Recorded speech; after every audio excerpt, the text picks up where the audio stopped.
안녕하세요. 요즘 직장인들 참 불안하죠? 지금 이 회사를 과연 언제까지 다닐 수 있을까? 내 커리어 이대로 괜찮은가? 아마 다들 한 번쯤은 이런 고민 해보셨을 거예요. 오늘 이야기는 바로 이 불안감에서부터 출발합니다. 자, 여기 한 분의 이야기를 좀 들어보실래요? 박혜준 감정평가사님의 실제 경험담입니다. 보세요. 서울대 졸업에 삼성 경력. 와, 누가 봐도 정말 완벽한 스펙이잖아요.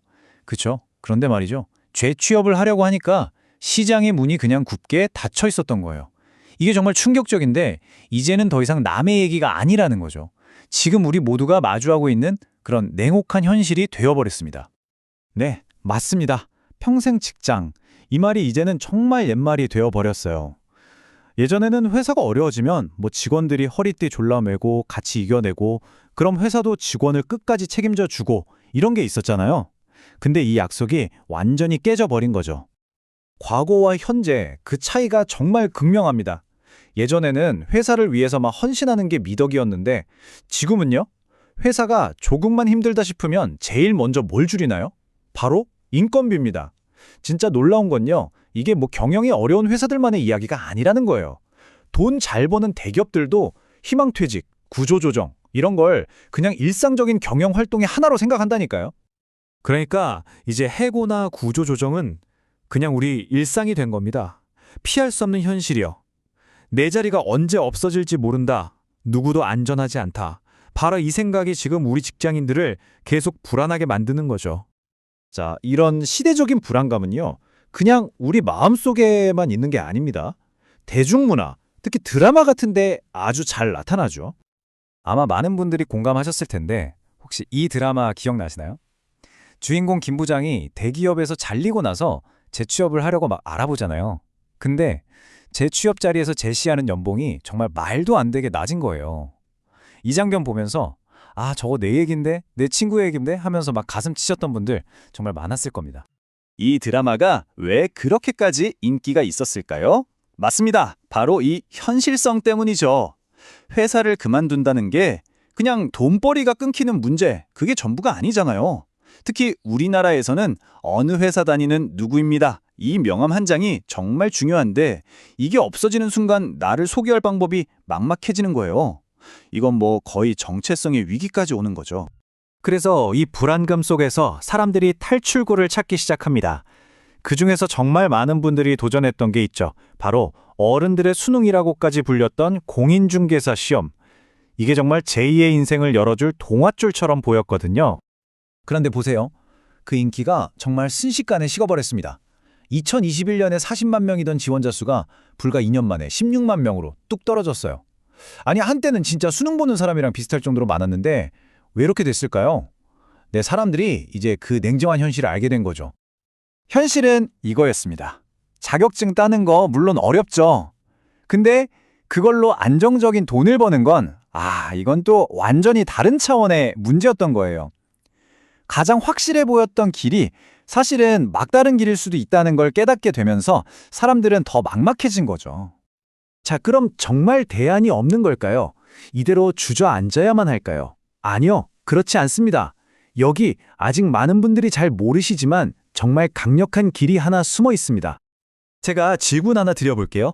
이 시대에 거의 100% 취업을 보장해주는 자격증이 있다면 믿으시겠어요? 에이, 그런 게 어딨어 하시겠죠. 누구나 꿈꾸는 이야기 같잖아요. 근데 놀랍게도요, 정말 그런 자격증이 있습니다. 바로 감정평가사입니다. 별명이 뭔지 아세요? 가치의 판사. 와, 비유가 정말 멋지지 않나요? 법정에서 판사가 최종 판결을 내리잖아요. 그것처럼 어떤 자산의 가치, 가격에 대한 문제에서는 이 감정평가사가 전문가로서 최종 판단을 내리는 겁니다. 이 말 한마디에 이 직업이 얼마나 중요하고 권위 있는지 바로 느껴지죠. 그럼 구체적으로 무슨 일을 하느냐? 국가에서 정하는 공식적인 땅값 있죠? 그거 정하고요. 법원 경매에 나오는 물건들 가치도 평가하고 재개발할 때 보상금 얼마 줘야 하는지 같은 것도 다 산정합니다. 그러니까 굉장히 공적인 업무가 많다는 거예요. 나라가 굴러가는데 꼭 필요한 일들이라 일거리가 끊길래야 끊길 수가 없는 구조인 거죠. 네, 방금 말씀드린 것처럼 이 감정평가사라는 직업의 가장 큰 무게는 바로 안정성입니다. 이게 어느 정도냐면요. 바로 이 숫자, 거의 100%입니다. 이게 뭐냐고요? 시험 합격자들의 취업률입니다.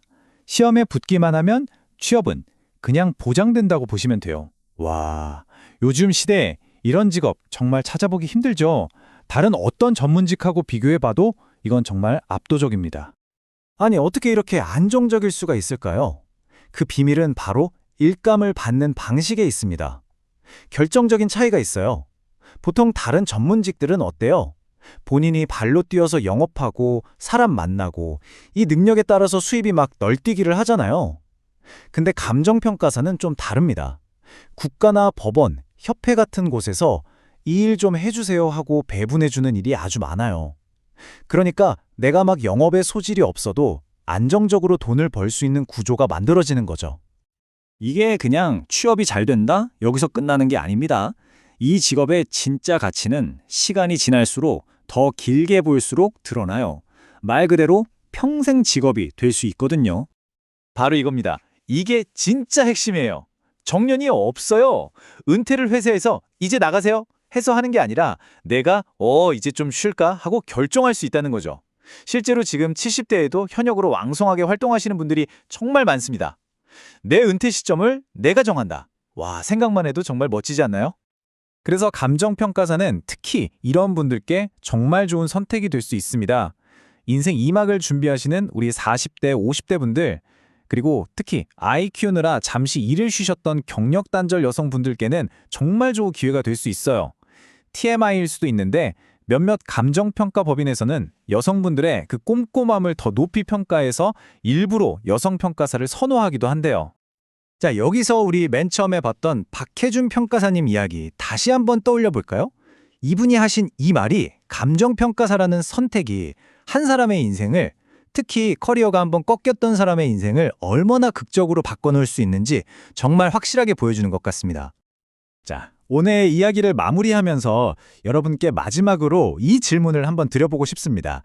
우리가 앞으로 70살, 어쩌면 80살까지도 일을 해야 하는 시대에 살고 있잖아요. 그렇다면 지금 여러분이 가고 있는 그 길, 그 커리어는 과연 그때까지 쭉 이어질 수 있을까요?